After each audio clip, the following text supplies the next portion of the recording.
উপজেলার বিএনপির নেতৃত্ব এর ভিতরে আপনারা অনেকে নাম বলেছেন। এখানে উপস্থিত আছেন পৌর বিএনপির সম্মানিত সাধারণ সম্পাদক জাকির ইমরান, পৌর বিএনপির যুগ্ম আহ্বায়ক মিরুল আজাদ সহ সকল আমাদের আমন্ত্রিত সকল নেতৃবৃন্দ।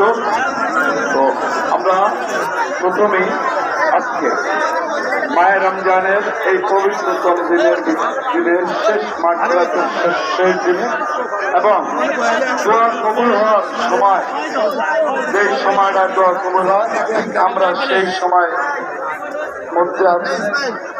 তাই আমি প্রথমে মহান রাব্বুল আলামিনের কাছে শুকরিয়া আদায় করব যে এই ইফতার বাড়িতে আপনারা আমরা সবাই শারীরিকভাবে সুস্থ রেখে এখানে আসার তৌফিক দান করেছেন। এর জন্য আমরা সবাই শুকরিয়া আদায় করি, আলহামদুলিল্লাহ।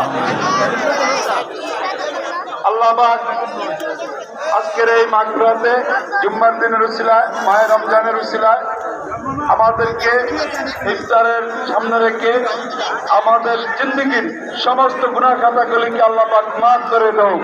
সবাই বলেন আমিন। সম্মানিত এলাকাবাসী, আমরা